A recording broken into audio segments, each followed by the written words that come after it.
Two sisters lost in a deadly snowstorm. No signal, no shelter. Just howling wind and the creeping cold of death. 10-year-old Maddie can barely breathe, and Lily, her older sister, is running out of hope. But then, a shadow appears at the cave's mouth. Not a man, not a monster, but a dog. A German shepherd with eyes like memory and movements like destiny. And behind him, something impossible. A house where no house should be. A young police officer grieving his past. A mysterious journal. And a dog who seems to know far more than he should. What they uncover inside that forgotten mansion will change everything, including your heart. Before we begin, hit the like button, subscribe if you haven't already, and turn on that notification bell because this is a story you won't want to miss. What happened next will remind you, even in the coldest places, warmth still finds a way. The wind had teeth that night. It screamed across the mountain range like an angry ghost, ripping through the pine forests and swallowing the lights of Snowpine Valley, a sleepy town tucked against the shoulders of the Cascade Mountains in northern Washington. Snowpine was the kind of place where winters lasted longer than they should, and the cold didn't just chill skin, it settled in bones and stayed. 17-year-old Lily Harper tightened her arms around her younger sister, trying to keep the little girl warm as snow howled past the jagged mouth of the cave they had taken refuge in. The blizzard had hit harder than the radio had warned, and now they were trapped. Her breath came in short, panicked clouds, fogging the air inside the small stone alcove. The walls offered some protection from the screaming wind, but the cold still seeped in like water through cracked glass. Lily was tall for her age, with wild brown hair now matted under her knit beanie, and eyes the color of storm-tossed sea. She had inherited their father's long legs and quiet strength, but tonight she was running on fear and instinct. Her flannel shirt was soaked through from the snow, and she had wrapped their father's old army jacket around Maddie a threadbare but warm olive-green coat that still smelled faintly of pine and old cologne. Maddie Harper, 10 years old, had always been the imaginative one. She was small and delicate, with soft golden curls and a voice that usually carried stories of dragons and secret forests. But tonight she was silent, her blue lips trembling. She nestled into Lily's arms without a word, her face pale with cold and exhaustion. A minor heart condition made her sensitive to the cold, and Lily knew every second out here was dangerous. The crash had happened hours earlier, early afternoon, when the snow was just beginning. Their mother's car had skidded on black ice near a narrow mountain road, right before they were supposed to arrive at their aunt's cabin. Their mother, who had gone to find help, hadn't returned. With darkness falling and temperatures plummeting, Lily had made the decision to take Maddie and follow the slope toward the forest, praying to find shelter. The cave had been a miracle. Lily's mind was spinning, but she tried to keep her voice calm. "We're okay, Maddie. We're going to be okay." Outside, the wind shrieked like a living thing, rattling the trees until branches cracked and fell. The snow had reached their knees before they found the cave. Now it was piling outside the entrance like a barricade. Miles away, in the Snowpine Sheriff's Station, Officer Ryan Blake stared at the flickering signal on his monitor. He was in his late 20s, with short-cropped brown hair, broad shoulders, and a face that rarely smiled without reason. His gray uniform bore the badge of Snowpine County Police, and a faint scar ran from the left side of his jaw to his ear, a reminder of a failed arrest 2 winters ago. Beneath the calm exterior, Ryan carried grief like a second skin. 2 years ago, he had lost his K-9 partner, Shadow, in a meth lab explosion. Since then, he'd worked mostly solo until recently when he was assigned Kaiser. Kaiser, a German shepherd with jet black and deep mahogany fur, lay at Ryan's feet, his ears perked forward. The dog was 7 years old, with sharp golden eyes and a muscular frame trained to respond to scent, danger, and command with surgical precision. Though Kaiser had a colder demeanor than Shadow ever did, Ryan had begun to trust him in a way he thought he never would again. There was a quiet intelligence in the dog's gaze and a loyalty that went unspoken. Ryan leaned forward and tapped the monitor. The distress beacon had pinged just once, weak and fragmented, likely a phone emergency signal, bouncing off a tower before being swallowed by the storm. "Probably a false alarm," said Sergeant Knox from behind the counter. Knox was in his 50s, stout, graying, and glued to his thermos of black coffee. "With this weather, they'd be safer waiting until it clears." Ryan didn't look up, unless it's someone who doesn't have a choice. Knox shrugged. "Protocol says wait for daylight." Ryan stood and grabbed his coat. Protocol's not freezing in the dark. Kaiser was already on his paws, tail alert, ears forward. The dog had been fidgety since the snow thickened. Maybe he sensed what Ryan did, something wasn't right out there. Ryan grabbed his emergency satchel, loaded with thermal blankets, glucose gel, water packs, and flares. "We're not going far. Just checking the ridge near Black Hollow. If it's nothing, I'll be back in 2 hours." Knox didn't argue, but his face tightened. "Watch yourself out there, Blake. This storm's the worst since '09. Ryan nodded and whistled for Kaiser, who fell into step without hesitation. Moments later, their police cruiser vanished into the thick, swirling snow. Back at the cave, Lily's fingers were turning numb. She forced herself to stay awake, pressing Maddie closer, whispering stories from their childhood, trying to slow her sister's shivering. "Once upon a time," she murmured, "there were 2 girls who got caught in a magical snowstorm. But they weren't scared. Because the snow wasn't a monster, it was a test." Maddie's breath warmed the fabric of Lily's shirt. "What happens next?" She mumbled, almost too quietly to hear. Lily blinked away the frozen tears. They held on. Until someone found them. As the wind screamed above them and the snow continued to fall, Kaiser and Ryan climbed the mountain road, the cruiser crawling forward inch by inch. Ryan rolled down the window every few minutes, hoping for a sound, a cry, anything. But only the storm replied. Then Kaiser growled low and short, 2 quick pulses. His body tensed, nose twitching. Ryan slammed the brakes. "You smell something." Kaiser stood, claws tapping against the dashboard, and whined softly. Ryan followed his gaze toward the looming silhouette of the ridge above. "Let's check it out." And as man and dog stepped into the blizzard, a faint hope was born in the cold. The wind had not relented. It whipped around the mountainside like an invisible serpent, snapping at the edges of the cave and howling through the trees like a warning from the earth itself. Lily had stopped counting the hours. Time had folded into darkness and cold, and even her breath now felt heavy, like it too was fighting to stay warm. Maddie lay curled in her arms, barely moving. Her heartbeat was faint but steady.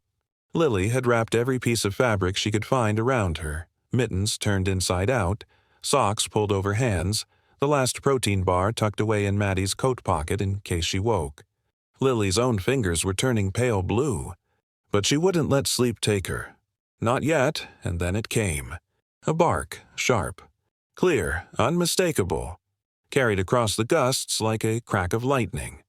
Lily's eyes snapped open. She strained her ears, unsure if it had been real or a cruel trick of the storm. Another bark, closer. Maddie stirred. "Lily, did you hear that?" She whispered, voice hoarse from dry air and fear. "I did," Lily replied, her voice suddenly alert. She reached out slowly, inching toward the mouth of the cave, careful not to disturb the snow that had begun to crust around the entrance. Her breath caught when she saw it, a shadow just beyond the tree line. It moved deliberately, not like the wind, but like a living thing. And then it stepped into view. A dog, large, black and brown, its fur slick with melting snow. Its head was high, tail still, eyes glowing gold in the low moonlight. It was watching them.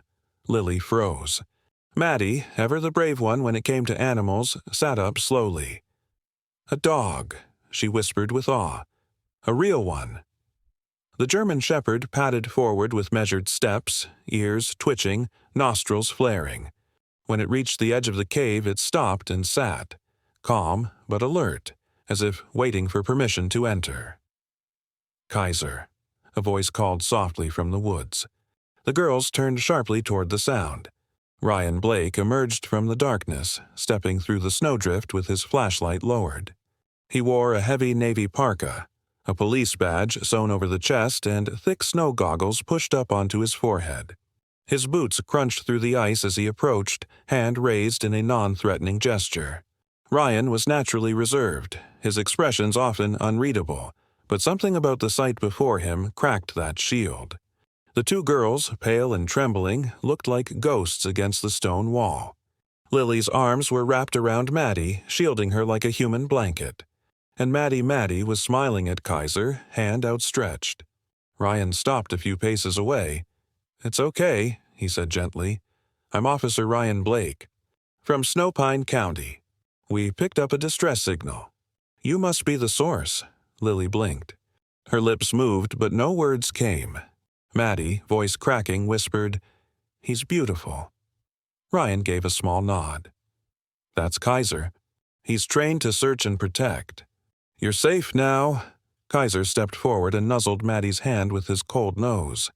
Her smile widened for the first time in days. She giggled softly, a delicate sound that made Ryan glance away for a second, his throat tight.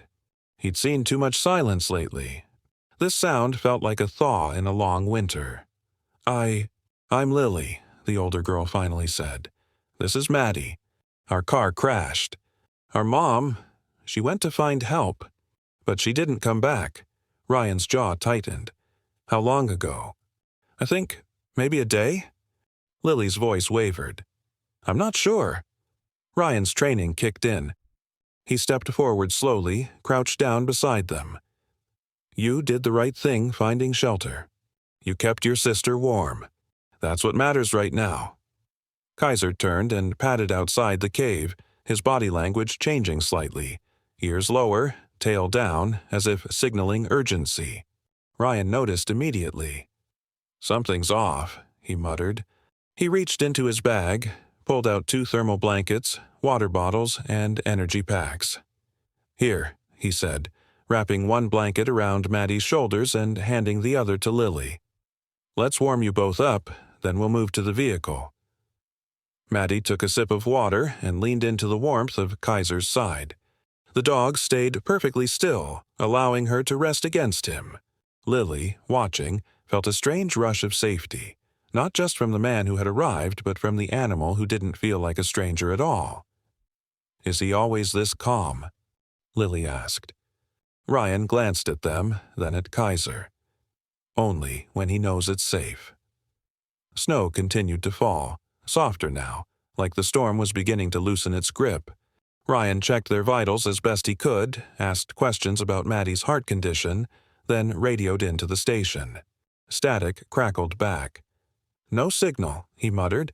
"We'll need to hike to the cruiser. It's about 15 minutes down. You think we can make it?"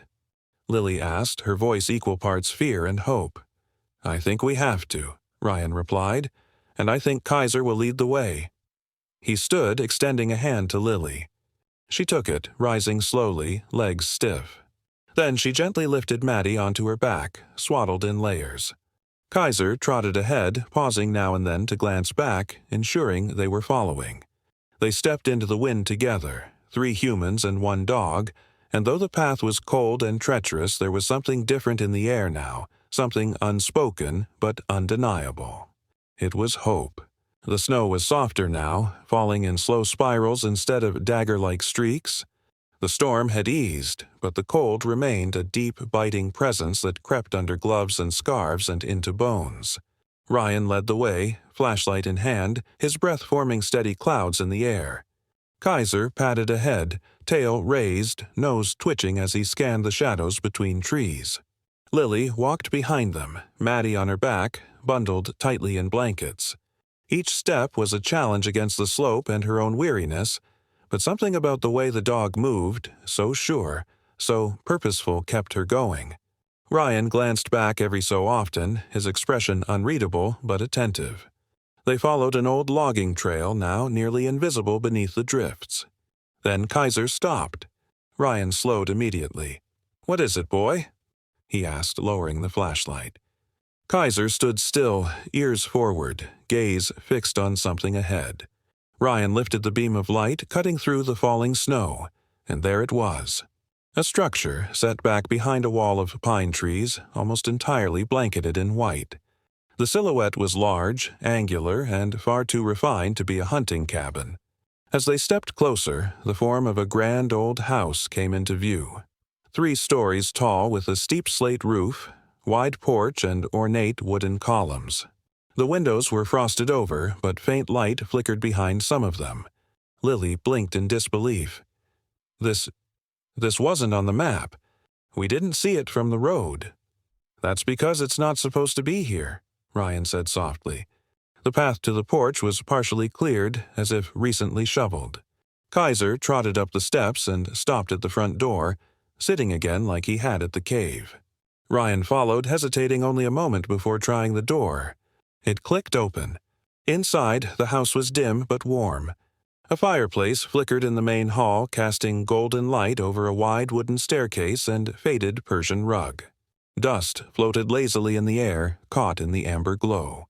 Furniture stood where it had always been. High-backed chairs, an old piano in the corner, a grandfather clock still ticking slowly. Maddie stirred on Lily's back and blinked. It smells like Christmas. Ryan stepped cautiously inside, scanning for signs of life. "Hello?" he called. "Snowpine Police.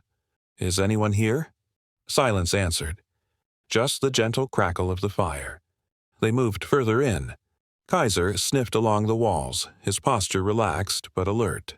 In the parlor, a portrait hung above the fireplace, a man in his early 60s, tall with sharp cheekbones, silver-streaked hair, and eyes that seemed to follow the viewer no matter where they stood. A brass plate at the bottom read, "James Collier, 1956? Lily stared at it, a strange chill settling in her spine. There was something about his face, something she couldn't name but recognized all the same. Not familiarity, exactly, but a feeling. A pull. Maddie wandered into the room, moving slowly, her boots leaving wet prints on the old hardwood. She stopped in front of a wooden shelf and tilted her head. "What's that?" she asked, pointing to a small box with a painted lid.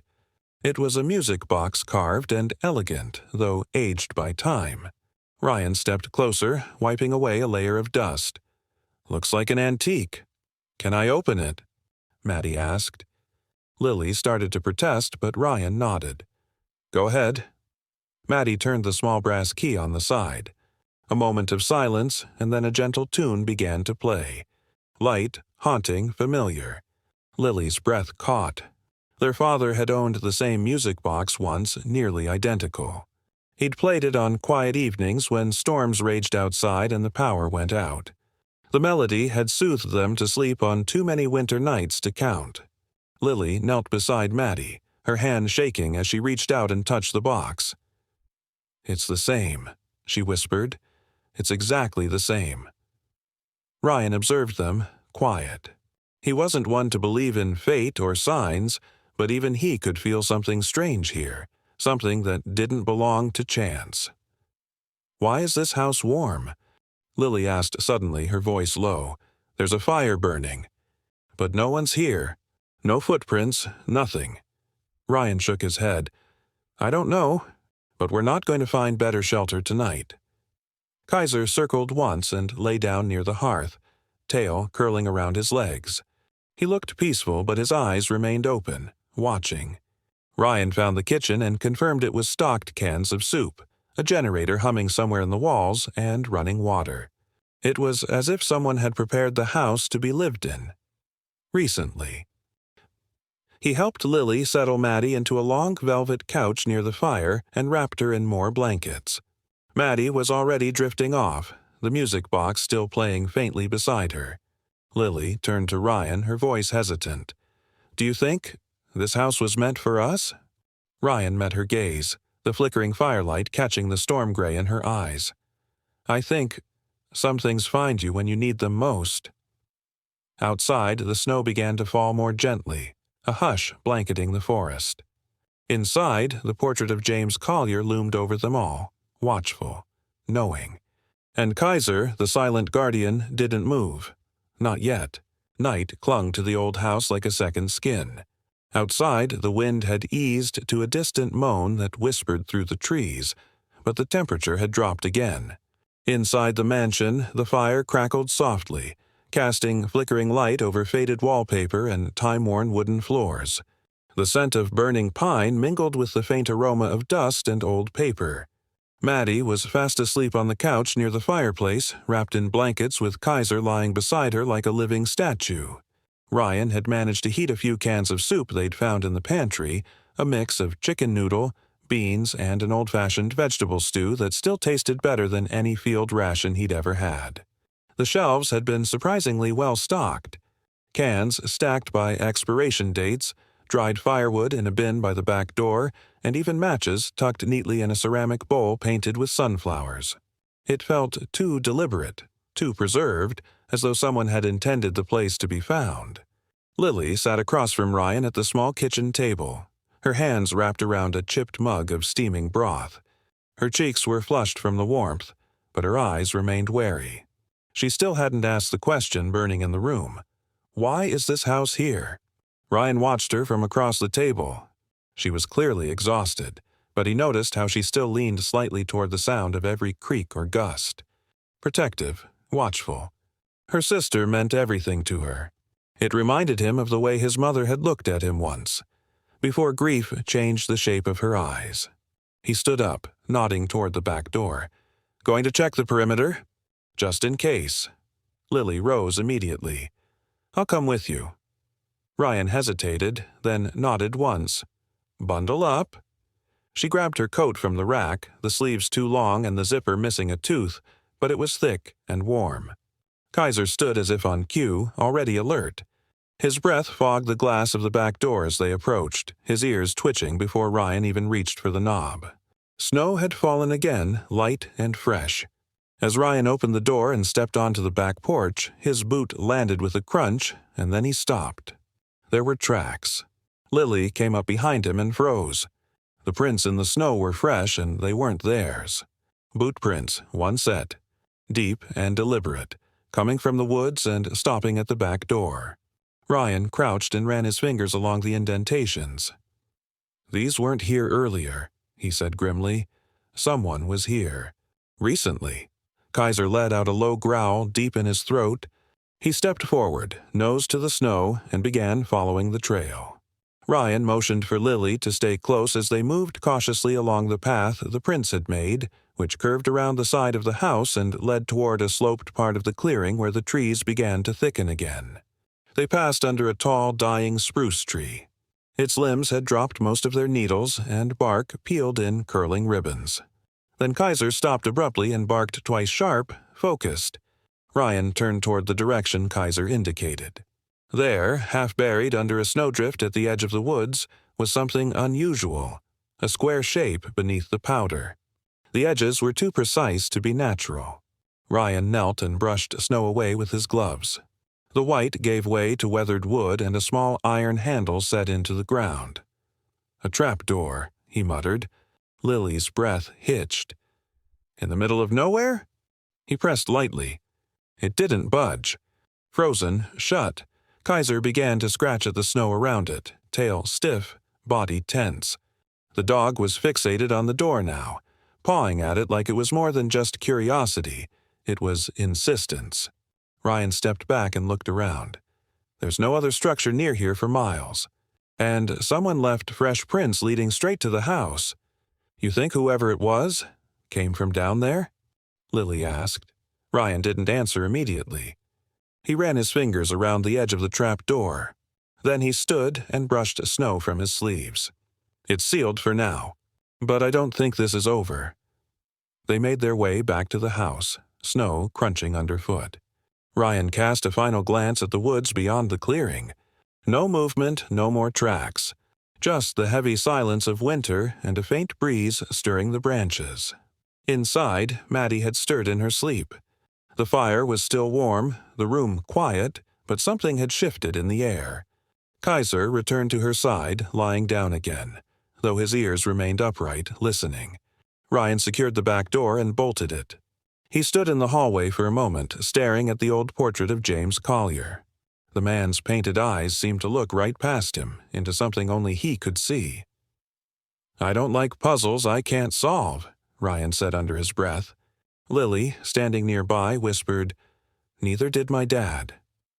They didn't speak for the rest of the night. The snow continued falling gently, covering the fresh tracks. But the memory of them remained. And outside, under the cold silence, the trapdoor waited. The morning light was dim, its reach filtered through heavy curtains and frost-glazed windows. The storm had finally passed, but in its wake was a stillness too heavy to feel like peace. Ryan sat on the edge of an armchair in the study, his boots drying near the fire. Lily leaned against the windowsill, staring out into the vast white world, her arms folded tightly over her chest. Maddie, still sleeping, was curled beneath layers of quilts on the couch, Kaiser resting near her feet. The discovery of the footprints and the trapdoor had unsettled them all, but Ryan hadn't been able to sleep. His instincts told him there was something buried in this house beyond snow and silence. At first light, he and Kaiser returned to the trapdoor. The sun had warmed the surface just enough for Ryan to pry it open after chipping the ice with a fire poker and a crowbar found in the tool closet. Beneath it, a narrow concrete stairway descended into darkness. Now, Lily stood beside him again, a flashlight in her gloved hand, her breath held tight in her lungs. "You sure we should be doing this?" she asked. "No," Ryan replied, "but I think we have to."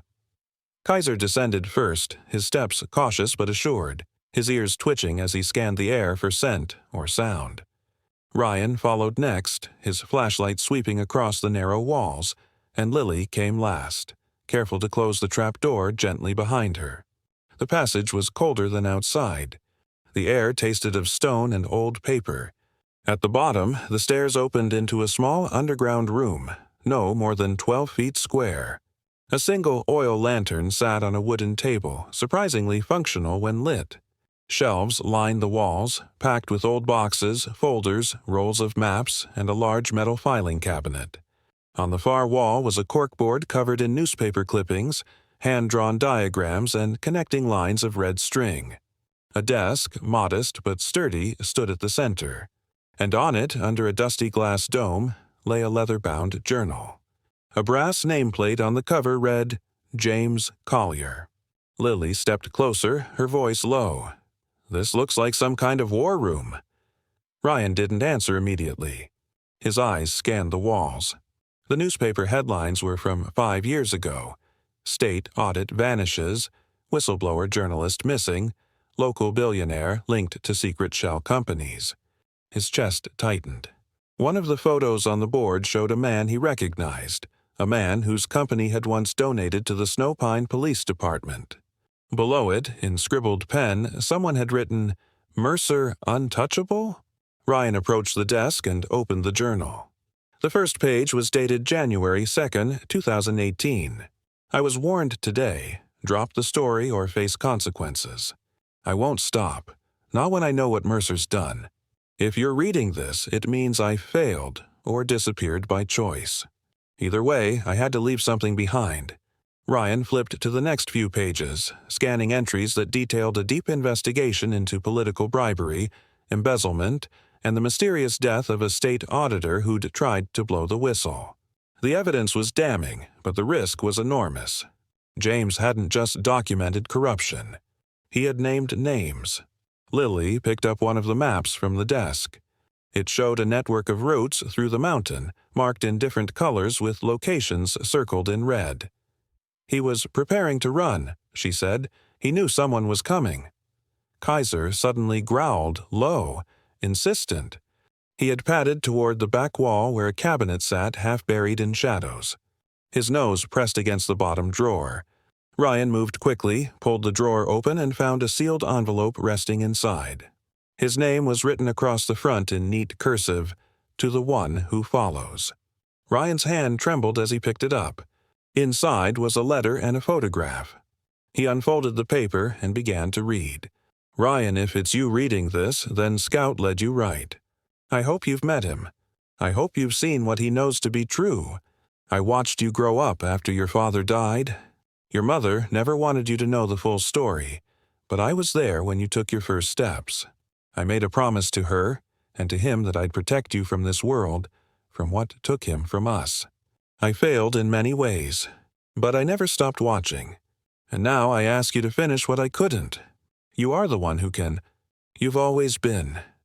James Ryan stared at the page for a long time, unable to speak. Lily moved beside him slowly. "What does it mean?" He looked at her, eyes darker now, deeper. "James Collier. He was my godfather. My mom never told me. I never knew." Lily's voice was a whisper. "You think he left all of this? For you?" Ryan nodded, lips tight. "And maybe for you and Maddie, too. Maybe Scout Kaiser, he's more than just a rescue dog." Kaiser stood near the desk, gaze locked on Ryan as if waiting, as if he'd always known. They packed what they could into a canvas bag, the journal, maps, a folder marked Mercer Conf. As they ascended the stairs, the trapdoor thudded shut behind them, and the house seemed quieter, more still. Maddie was awake when they returned. She looked up sleepily and said, "You were gone a long time." Lily smiled and knelt beside her. "We found something important." Ryan sat on the edge of the hearth, still holding the letter, and Kaiser lay beside him, one paw resting on the bag like a silent sentinel. Outside, snow began to fall again. But inside, the truth had started to thaw. The late afternoon sun cast long shadows across the snow-covered clearing outside the house. The sky, once iron gray, had softened to a pale blue, and the stillness around the forest was uncanny, almost reverent. Ryan stood near the kitchen window holding a mug of reheated coffee, his eyes fixed on the tree line. Something in the air had shifted again. He could feel it in his bones, the same way he'd learned to read subtle warnings during his years in law enforcement. Kaiser sat near the door, ears perked and gaze sharp. The German Shepherd hadn't relaxed since morning, his body language alert in a way that made Ryan uneasy. Lily and Maddie were in the living room. Maddie was drawing with an old pencil she'd found in a desk drawer, her legs curled under her on the carpet. Lily watched her quietly, eyes still distant from the weight of the journal they had discovered, the letter that had changed everything. Then came the sound, tires crunching over snow, slow, deliberate. Ryan's head snapped toward the sound as a black SUV emerged from the pines. Its windows were tinted, and the vehicle crawled to a stop in front of the house. Kaiser growled, low and threatening, his fur rising along his back. "Lily," Ryan said, voice calm but firm. "Take Maddie. Upstairs, now." Lily looked up, instantly alert. She read the warning in his face and didn't argue. She grabbed Maddie's hand and whispered, "Come with me, sweetheart." Maddie stood without question, though her eyes flicked toward the door. "Is someone here?" "Just in case," Lily said softly. "Let's play a hiding game upstairs." Ryan stepped outside, the cold air biting through his jacket as he approached the SUV. The engine hummed for a moment longer before shutting off. The door opened and a man stepped out. He appeared to be in his mid-60s, tall and trim, wearing a dark wool coat and leather gloves. His silver hair was neatly combed back, and he wore thin-rimmed glasses over sharp green eyes that flicked toward Ryan with restrained curiosity. There was a stillness to him, not the harmless kind, but the kind that suggested calculation. "I'm looking for James Collier," the man said, his voice smooth but cool. "He was a friend of mine. We go back years." Ryan didn't move. "James is gone." The man nodded slowly. "So I've heard. But I thought, if someone was here, maybe they'd know something.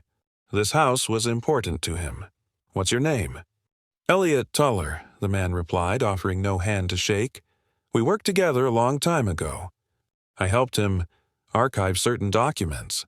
I have reason to believe he left behind a few things not meant for the public eye." Kaiser stood rigid on the porch, growling softly. Tuller's eyes shifted to the dog. "He's protective." "He's observant," Ryan replied. "Why don't you tell me what you're really here for?" Tuller smiled faintly. "The same thing you're looking for, Officer Blake. Truth. But sometimes, truth needs to be handled delicately." I think James left it for someone who can handle it just fine. And you think that's you? Ryan didn't answer. There was a long pause, the snow whispering across their boots. I'll give you a name, Tuller said at last. Victor Mercer. That's the man James was chasing. That's the man who doesn't like being exposed. He's already silenced 3 others. You think he won't come for you? Ryan's jaw clenched. James didn't die for nothing. No, he disappeared for a reason. Tuller's tone darkened. Sometimes you don't get to choose the weight you carry. It chooses you. Kaiser barked suddenly sharp and warning. Ryan stepped forward, signaling the conversation was over. You need to leave. Now. Tuller held up his hands and slowly turned back toward the SUV. Before getting in, he glanced over his shoulder. Be careful what you dig up, officer. Not all ghosts stay buried. The vehicle reversed down the driveway, disappearing into the trees as quietly as it had arrived. Ryan exhaled and walked back inside. Kaiser followed, pausing once to glance into the woods. In the living room, Maddie had returned to the bookshelf where she'd found the old pencil.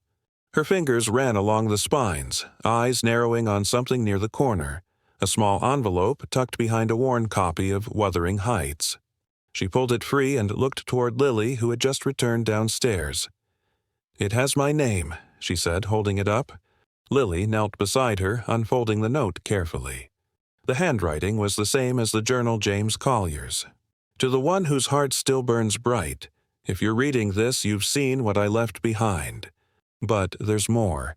Not all truths belong on paper. Some are kept in places where only light can reach. Find the door where morning first enters. There, you'll find what I couldn't hide. James Lilly looked up at Ryan, who had just entered with Kaiser at his side. She handed him the note. It mentions another door, she said. Another place he left something. Ryan read it twice, then looked toward the eastern windows where the light had begun to stretch across the floorboards.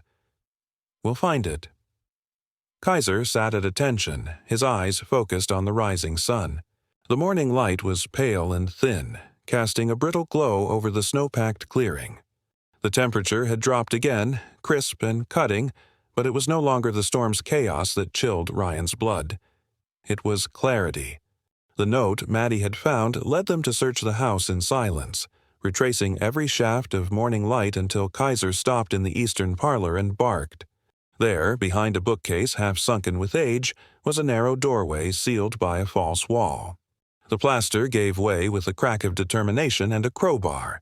The tunnel beyond sloped downward, its air stale and untouched for years. Ryan led the way, flashlight in one hand, firearm holstered at his side, his breath slow and purposeful. Lily followed close behind, her eyes steady now, not like a frightened girl, but like someone who had chosen to stay. Kaiser trotted ahead, nose low, steps sure. He wasn't just leading. He was guarding.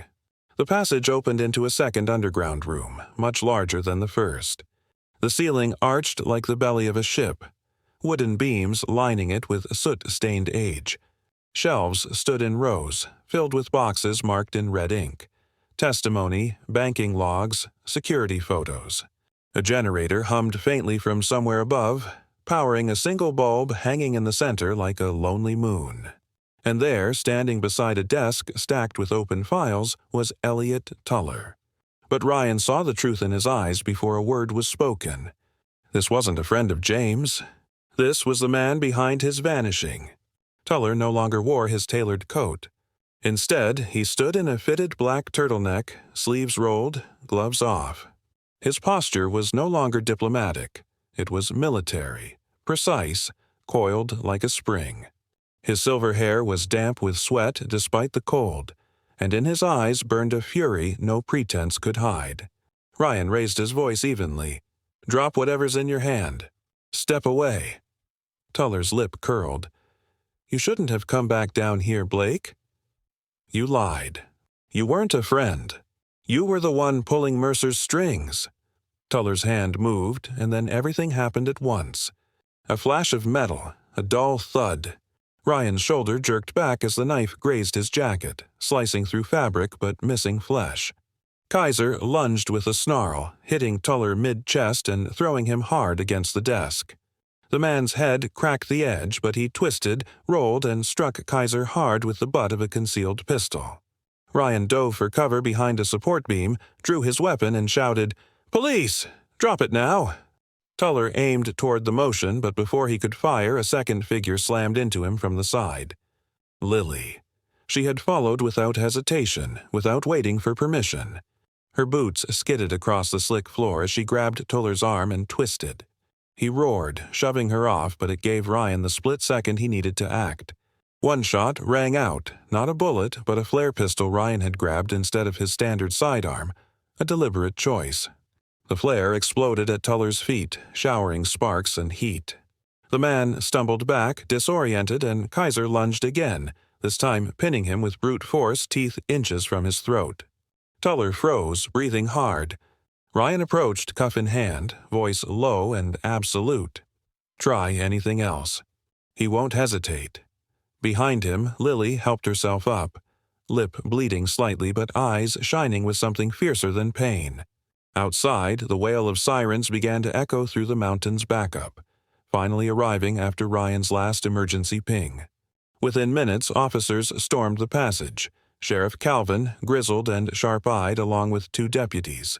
Calvin was a stocky man in his late 50s with a voice like gravel and a lifetime of suspicion etched into the lines of his face. He took one look at Tuller and spat in the dirt. "Took us long enough." Tuller was dragged away, still silent, his eyes fixed on Ryan with hatred that burned but could not touch. Later, as calm returned to the cold air of the house above, Ryan sat on the front steps, his jacket torn and his arm bruised, but his mind strangely clear. Kaiser lay at his feet, tail flicking once, gaze on the trees. Lily stepped outside and sat beside him, pulling her coat tighter. The swelling on her lip had already begun to fade, but the steadiness in her posture had not. "I didn't think," she said softly. "I just ran in." Ryan gave a small nod. "You didn't run. You stood your ground." "I'm not scared anymore," she said, almost to herself. "Not of losing. Not of standing alone." He looked at her, not the girl who had clutched her sister in a freezing cave, but the woman who had walked through fire to protect what mattered. Maddie was safe. The truth was safe, and she had helped make it so. "I'm proud of you," he said. Kaiser pressed his head against Lily's knee, gentle and firm. Inside, the files were now in the sheriff's custody. Evidence that would bring down Mercer. Testimony that would out every man and woman who had tried to bury the truth with James Collier. But tonight, it wasn't justice they felt. It was breath. It was being alive. Spring in Snowpine didn't arrive with fanfare. It crept in slowly, melting the corners of forgotten fences, breathing through cracks in old wood, and coaxing green buds from frozen limbs. What had once been buried under feet of snow was now bathed in pale gold light, and the valley that had once held its breath was learning to exhale again. 3 months had passed since the arrest of Mark Tuller, since the night truth rose from beneath the snow. The house that once belonged to James Collier stood quiet, strong, and renewed. The Collier Haven, as the carved wooden sign by the gate now read, had become a refuge, not just for hikers caught in storms, but for the lost, the scared, the displaced. Inside its walls, people found warmth and second chances. And in every corner the memory of James lingered, not haunting, but holding. Ryan Blake stood near the east garden fence, the wind teasing at his shirt collar. His frame had filled out, the tightness in his jaw softened. He still wore his badge, but now it rested on a different foundation, not just duty, but purpose. He had been offered a position at the state's investigative bureau, a promotion that would have taken him away from everything Collier had entrusted him with. He turned it down, because here, beneath the mountain shadows, he had found what he didn't know he'd been missing: peace and a family. The official confirmation had come a month earlier. Sheriff Calvin, sturdy as ever in his flannel and Stetson, had driven out personally with the file in hand. He had found it while following a final breadcrumb James had left behind, a private safe deposit box in Spokane, opened under the alias John Farrow. Inside the box, beyond the usual legal documents and a pair of wire-framed reading glasses, was a sealed letter titled, "To be opened upon my passing." Ryan had read it alone, by the fireplace that night. "Ryan, if this reaches you, I'm gone. Not lost, but finished. Heart failure, I imagine. Not dramatic, not noble. Just a quiet end after a long, quiet road. I stayed in hiding not to escape, but to protect the pieces of truth too fragile to survive without the right hands. You were always meant to be one of those hands. Thank you for carrying the weight. I have no grave, no headstone. Just a clearing near the northern ridge where the trees sing at dusk. Let it be enough. James." The next morning, Ryan took Kaiser and hiked to that northern ridge. No trail led there, only instinct, memory, and pine. He stood still for a long time among the trees. No markers, no flowers, but he felt it, an invisible presence of someone who had once burned too bright to vanish completely. Ryan removed his hat and whispered, "Rest easy, James. You made it home." Now, months later, Ryan turned from the fence and headed toward the house. It was a bright Saturday afternoon, and Collier Haven buzzed quietly with life. 2 volunteers painted the porch. A woman and her teenage son, who had fled domestic abuse, were planting a vegetable garden. Birds nested in the gutters again. It felt right. Inside, Lily Harper stood at the kitchen counter, arranging wildflowers into a mason jar. Her auburn hair was braided loosely down her back, her boots stained with dirt from the garden. She moved with quiet confidence, her presence grounding, her laughter now effortless. After the storm, she had chosen to stay, moved into a cottage nearby with Maddie, working part-time at the local school and volunteering full-time at the Haven. Maddie, now 10 and a half, dashed in through the screen door, cheeks pink, breathless with excitement. "He's got something in his mouth again," she called. "It's not a squirrel this time, I swear." Ryan stepped inside just as Kaiser trotted into the room, his powerful body moving with practiced grace. His fur had started to gray slightly around the muzzle, but his golden brown eyes remained sharp as ever. In his mouth he carried a small black velvet box. He padded straight to Lily, sat squarely at her feet, and gently dropped the box. Lily blinked. "What's this?" Before she could reach for it, Ryan stepped forward, picked it up, and knelt down. "I wasn't planning to do this today," he began, voice steady despite the flush in his cheeks. "But if there's one thing I've learned from James, from you, from this place, it's that we don't always get to plan the most important moments. We just have to show up for them." He opened the box. Inside was a simple gold ring with a small diamond, nestled in navy blue velvet. "Lily Harper, you and Maddie changed the meaning of this house, of this town, of my life. I love you. I want to build something with you, something real, something rooted. Will you marry me?" Lily's hands flew to her mouth. Her eyes welled instantly. "Yes," she whispered, nodding before she could even speak the word again. "Yes." Maddie squealed and hugged Kaiser so tight he flopped sideways with a grunt of contentment. She pressed her forehead to his and whispered through a giggle, "You brought the magic, didn't you, boy?" "You always do." Kaiser licked her cheek and wagged his tail. That evening, as dusk folded gently over the ridgeline, Ryan, Lily, Maddie, and Kaiser sat on the front porch. Maddie leaned against Ryan's side, her hands curled around a mug of hot cocoa. Lily rested her head on his shoulder. Kaiser lay stretched before them, eyes half closed, ears twitching now and then toward the sound of the wind. The clearing glowed gold. The world had melted and come alive again. And though James Collier was gone, his presence lingered not in shadows, but in what had grown from them. We don't choose where our story begins, but we can choose who walks beside us as it continues. Kaiser, a dog once trained for duty, found more than a second chance. He found a purpose beyond orders. In the silence of a snowstorm, he carried not just warmth, but memory. He unearthed truth long buried. He reminded a broken man how to trust, helped a lost girl become a guardian, and gave a child laughter again. Sometimes it takes more than people to bring us home. Sometimes it takes paws in the snow, steady and true. If this story touched your heart, share it with someone who believes in second chances. Leave a comment below. We'd love to hear about the animals or people who helped you through your own storm. Subscribe and hit the notification bell so you never miss a new story. And wherever you are, may God bless you and those you love. May you always have someone to walk beside you, even if they have 4 legs and a wagging tail.